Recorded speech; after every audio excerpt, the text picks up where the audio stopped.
His skin is white just like a ghost, thick Irish roots and his blonde hair. And he sounds like a Chicago superfan, a music nerd with a collection of CDs from here to there. Yes, Andy Dare is in Chicago, interviewing and barbecuing. It's the Andy Dare Show. It's the Andy Dare Show. Welcome to the Andy Dare Show. I'm Andy, and I want to thank you so much for checking it out. Today we got episode 153, and my guest is Howard Willing. He is an awesome record engineer. He's worked on dozens and dozens of cool albums, been in the game for over 20 years, so I thought, why not ask him for a little chat, and he obliged. Couldn't have been a nicer guy, real interesting guest.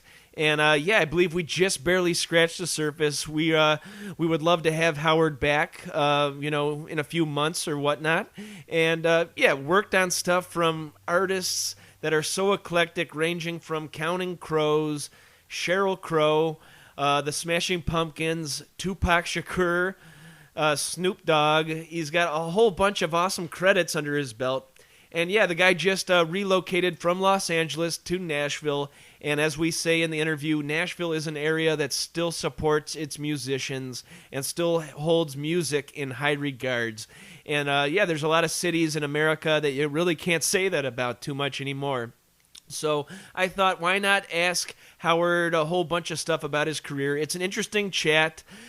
We barely scratched the surface, so hopefully he'll be back. And I thought since Howard is he produced the latest Smashing Pumpkins album called Monuments To An Elegy, which is out now, and it's a great listen. He also, I guess he's been part of the Pumpkins machine ever since Adore in 1998. I guess those sessions started in 97. So he first met up with Billy around 97 and worked on the Adore album, worked on Machina, The Machines of God, in 2000, and then stayed in touch, and he's still working on Billy Corgan's music to this very day, and hopefully he'll be back for their forthcoming new album that I think they're still just barely, or in the early stages of at this point. So I thought since we have Howard on the show today, we'd have a little Pumpkins-centric episode, and I'd introduce you to my buddy Jesse Anderson. If you're a fan of the show, you know Jesse Anderson is Billy Corgan's brother, and a real interesting individual, real cool character. I met him about 5 years ago after a little incident on the Red Line train, and as anybody knows, the CTA can be a very dangerous place, especially if you're there at the late night or early morning. And Jesse had a little skirmish with somebody and got mugged. It hit the news, so I reached out to him. I said, anybody who is family with Billy Corgan and the Smashing Pumpkins, I owe so much to the Smashing Pumpkins for Melancholy and the Infinite Sadness, and all those life-changing albums and recordings that I said, he's a hometown guy, said, why not reach out to Jesse? And I did, and it turned out he's a really cool guy with his own story, his own dreams, and real interesting dude. Had his own podcast for about a year and a half on a different network. Turns out they had a little bit of a falling out, so he was a free agent. I immediately asked him, or I don't know if he asked me or if I asked him if he'd be willing to be part of our little network, Dare Network, here at andydare.com. I totally agreed, and he's doing his own show. It's going to be a monthly show for now. It's called Jesse Unplugged, and there are 2 episodes out now. The first episode, he describes everything that went down in the months that he has not been podcasting, kind of just filled in the audience a little bit. And the newest episode, which was released last week, is called The Cruise, and it's an awesome recollection of Jesse's recent Alaskan cruise, Carnival cruise all the way out to Alaska. And it's an interesting listen. Jesse's a cool guy. I'm kind of his wingman. I produce it. wrote a little theme song for Jesse Unplugged, and that aired on the second episode. You can find both of those at andydare.com or on iTunes. Just search my name and Jesse Unplugged, and both of his episodes will show right up for you. And do him a favor, follow him on Twitter, Jesse Anderson 39. And just want to thank Jesse for being part of the team here. It's really just a little creative endeavor that I've been doing for 5 years now, and I thought, why not have a couple of my friends on board? And the same goes for Jay Porks out there in Staten Island. Please do yourself a favor and check out the Jay Porks Experience, part of Dare Network. He's a real interesting guy himself. I like to sell it as the Ramones meet Seinfeld, meaning that, yes, he's doing the whole server life. He's a waiter at an Italian restaurant, and he's really got a chip on his shoulder. He tells you about it in full detail. So if you like concert confessions, if you like the Meat Puppets, he's a social media guy for the Meat Puppets. Do check it out. Follow him on Twitter at jporks. And here's a little message from Jay Porks. We'll be right back and read a little bit of my latest Empty Lighthouse music review. Yo, what goes on, people? Jay Porks here. Just reminding you to keep it locked to the Deer Network throughout 2015, where you can get the Tyler Kale Show, the smooth, sultry tones of the Jay Porks Experience, or the Andy Deer Show. Keep it locked to andydeer.com. 2015, big things coming. And we're back. Just want to thank EmptyLighthouse.com for being a nice home for all my record reviews, concert reviews. They are an awesome website. Check it out, EmptyLighthouse.com. And Yo La Tengo, what can you say about these guys and gals? Put together quite a history. And here is my latest album review, published September 2nd, 2015. Album review. Yo La Tengo, Stuff Like That There, by Andy Dare. It rhymes. Just in time for the autumn bonfire season, Hoboken, New Jersey's Yo La Tengo have just released their 14th studio album, Stuff Like That There. The band has really run the gamut in their 30 years plus together, ranging from noise-addled guitar freakouts to hushed, ornate acoustic lullabies. Yo La Tengo never found themselves backed into a corner. This time around, the band, singer-guitarist Ira Kaplan, singer-drummer Georgia Hubley, and bassist James McNew are finally easing into their legacy status by releasing Stuff Like That There. An homage, if you will, to the 1990 classic Yo La Tengo album, Fake Book. Not Facebook, I'm looking at you, millennials. The album features Yo La Tengo's stripped-bare selection of covers, remakes, and a couple new originals. When Fake Book hit hip record stores in 1990, it was the first time many listeners got to hear the real Yo La Tengo, completely unadorned and honest without the ambling noise jams with which they had made their name. The album also was ahead of the 90s curve by including a list of kitschy, idiosyncratic cover tunes from girl groups John Cale, Flaming Groovies, and Ray Davies instead of more well-known, obvious choices. Not all that much has changed in the intervening 25 years, as Yo La Tengo's new cover choices are just as head-scratching for their new album Stuff Like That There, out now on Matador Records. Odd bedfellows like Hank Williams, The Cure, Darlene McCree, Sun Ra, and The Loving Spoonful all get their shine with rustic yet energetic readings. Alright, that's just a little excerpt of my latest review. You'll have to check the whole thing out. You can find the link at andydare.com. Want to thank EmptyLighthouse.com. And I want to keep my spiel short this week. I got a cool interview for you to check out with Howard Willing. Also, I wanted to give a special shout out to spfreaks.com and Geo Folkers. Real nice guy. By far, the best, most thorough textbook, if you will, to the whole history of the Smashing Pumpkins. Geo collects all sorts of memorabilia and printed stuff from dating all the way back to the beginning of the Smashing Pumpkins up until the present day. And yeah, the man is like an encyclopedia about the Pumpkins, an awesome super fan, and a nice friend of the Andy Dare Show.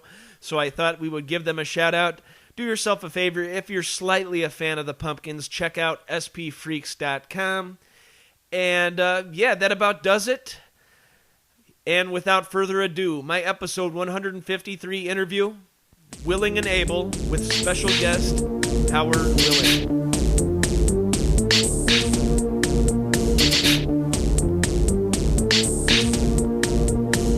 Hey everybody, thank you so much for checking out the Andy Dare Show. Today it is episode 153, and I'm joined by a really awesome record engineer, Howard Willing. How are you doing, sir?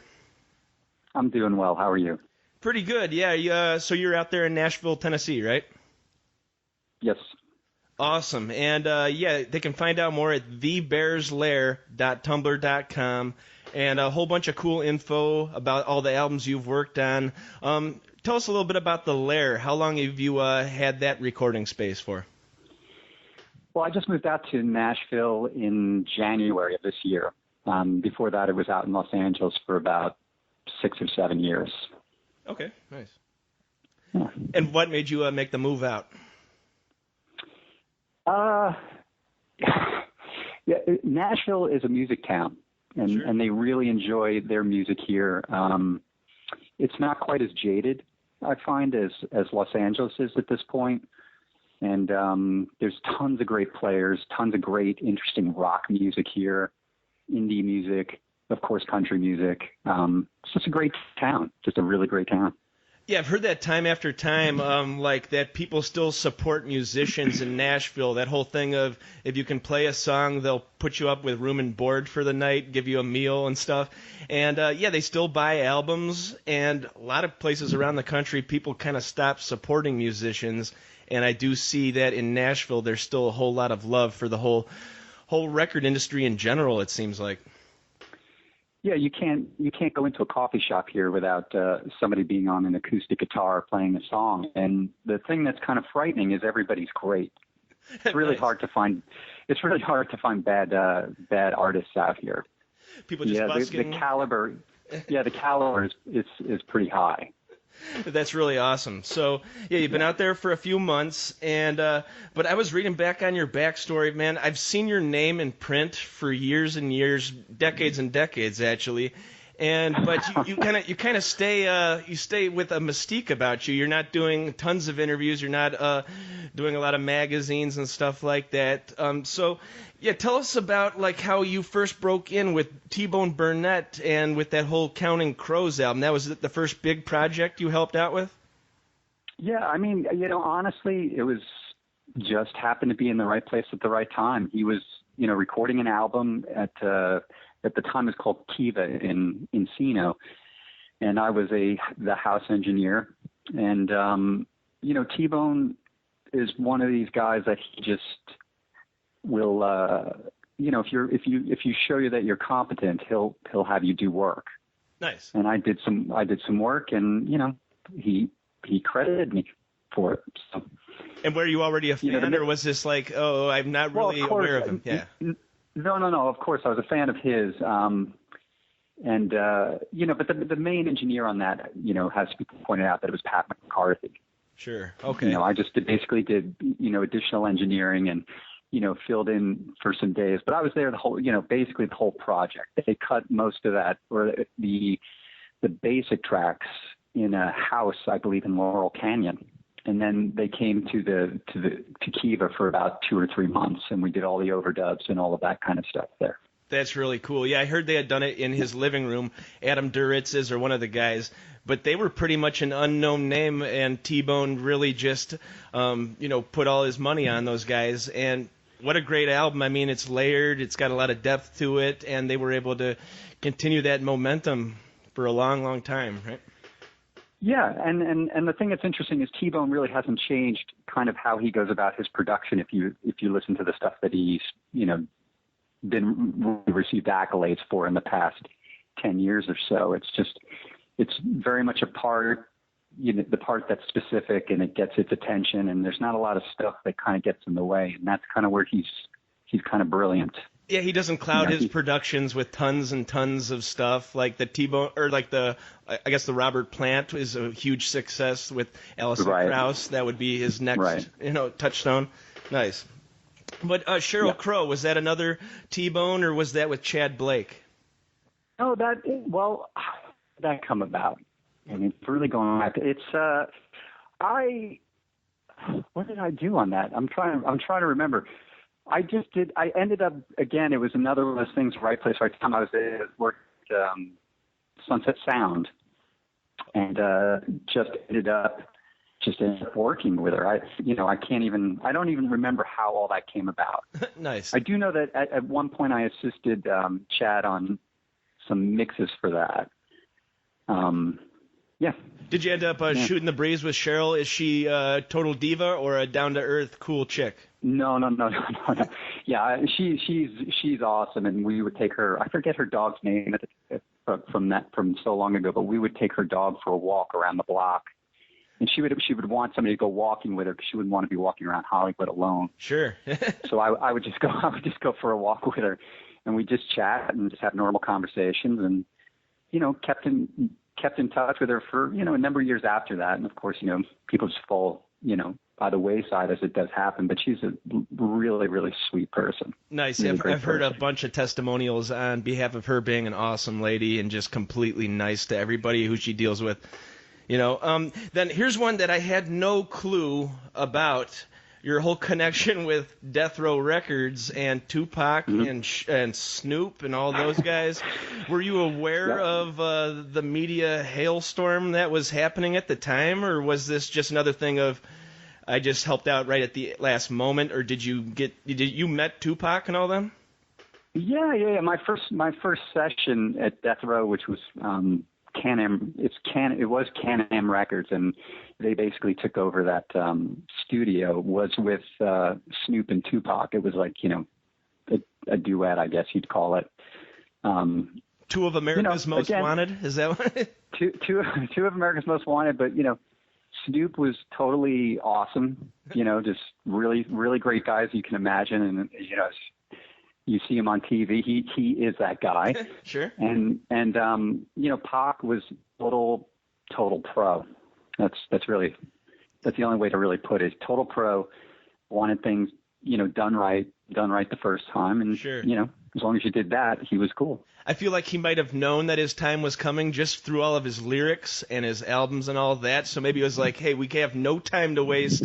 I have 8 months left on this planet. Let's make the most of it kind of vibe. I don't Yeah, I can't say for sure. I mean, I was there when he was unfortunately killed. And it was, you come into work the next day and it's just like, everybody's bummed out over this thing, over what happened. Rightly so. And for a certain generation, that was a huge, change of events. That was, him and Biggie dying, where it was a real major cultural impact thing. Yeah, it was kind of still when hip hop still had a social conscience about it. Let's say. Yeah, sure. Which it pretty much lacks nowadays. But yeah, you've got 100 other things that you've done. All these producers that you've worked with, there's probably around a dozen of them. You must take something from each producer that you work with. Is that correct? Yeah, absolutely. Well, even beyond the producer, any artist, even if it's an assistant or whomever, it's like you always kind of learn something on all these sessions. That's really awesome. We're going to take a little break. We'll be right back with Howard Willing after this. This episode of The Andy Dare Show is brought to you in part by Uncle Bub's award-winning barbecue in Westmont, Illinois. Family owned and operated since 1997, Uncle Bub's is the real deal barbecue. A family-friendly restaurant open 7 days a week. Also, it's a full-service catering company doing weddings, pig roasts, luau's, grill packages, you name it. They have a friendly, helpful staff that will make sure that your party goes off without a hitch. Call them at 630-493-9000. Visit them at 132 South Cass Avenue in Westmont, Illinois, and UncleBubs.com. Hey man, I know you like grilling. I know you like getting those dark grill marks on your burgers, fish, chicken.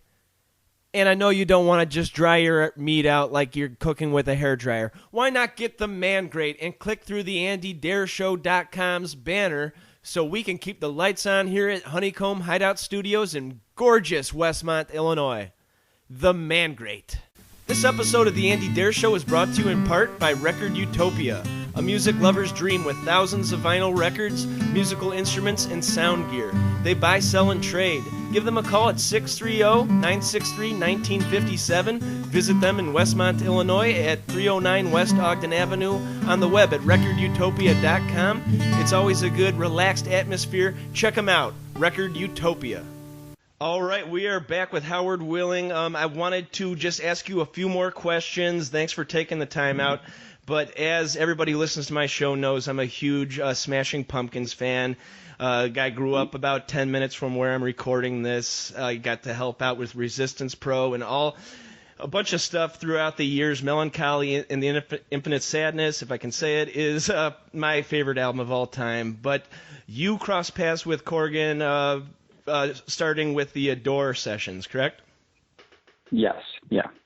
Which was a very another crazy moment of the 90s when you had a humongous selling album, and then Billy just kind of wanted to completely change up his sound, and it was very fruitful. I thought that Adore was darker and more ominous and harder to get through, but I think it was another classic that he has laid out there for us. What were those sessions like, and is that where you met, did you meet Flood during those, or was that during Machina? No, met Flood during those sessions. He came in towards the end to mix and do, additional production on the tracks.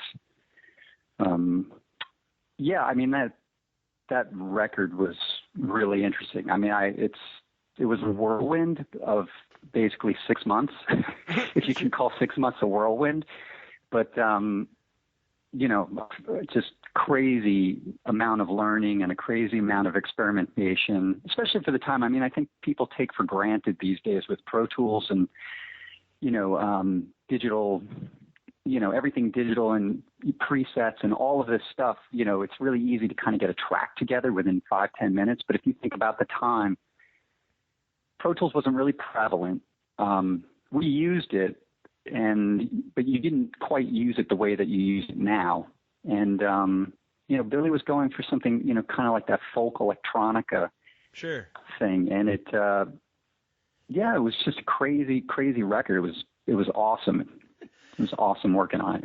Yeah, that's really cool, and you guys have obviously kept up a nice relationship because you're still working with him. I mean, up until Monuments to an Elegy, their latest album released in 2014. I just heard that he's back in the studio already on the follow-up. Does the guy ever sleep? Are you working with him for that, or is he doing something else? Well, he's kind of taken a little bit of a break, I think, from that album. Gotcha. Right now. I can't say for sure, what he's doing. What's going to happen? Sure. What's going to happen. I mean, we did do some work, and the songs were great.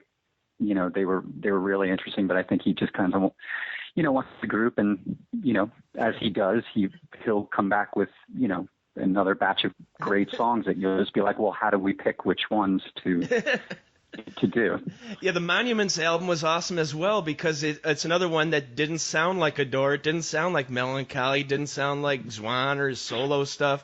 Completely compact, which was weird. He's usually a guy who likes these sprawling statements, and he comes up with this 33-minute, pretty concise pop album. How was the sessions for that? And you also got to record Tommy Lee's drums, right, out in California? Correct. Yeah, the sessions for that were the one thing I can say about working with Billy is it hasn't changed. Nice. In 15 years. He's an extremely focused individual, very much a fan of music, That's Sure, I can tell by the his biggest DJ thing. sets that the guy has got, he's amassed an enormous vinyl collection. And with anybody, if you're a writer, you got to read a lot. If you're a musician, you got to listen a lot. You got to know what's out there. You got to know what was before you and what's coming if you want to stay vital in this game for edging on 30 years now, right? Absolutely. And it's very deep what he knows, in terms of things from the 20s.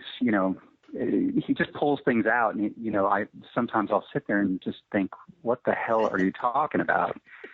And he manages to, he patiently explains to me what he's looking for in a language that I can understand. Very which awesome. he laughs about as well. I think he thinks it's kind of funny, but yeah, he's got a great sense of humor, which people don't understand too. They think he's always sulking, but no, the guy's actually a really funny guy too. Yeah. No, he's funny. He's a very charming guy. He's Billy. That's the only way you can describe him. Very cool. Well, yeah, I mean, I've learned a lot from this little chat. How about just one more question? How about what's Sure. any projects you got coming down the line that we should be looking forward to in the end of the year or next year?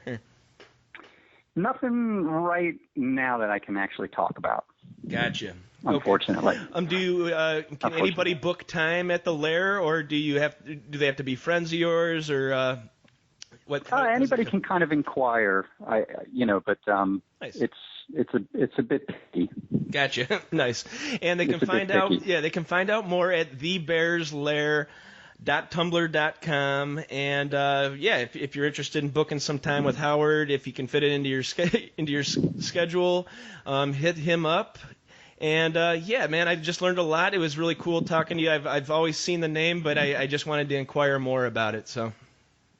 Any time, Andrew. It was fun. I appreciate it. So, any last words? Keep rocking. How's that? That's beautiful. And on behalf of Howard Willing, this is Andy signing off for the Andy Darer Show. This has been a presentation of the Andy Dare Show, copyright 2015. For more info, check out andydarer.com. Thank you so much for listening.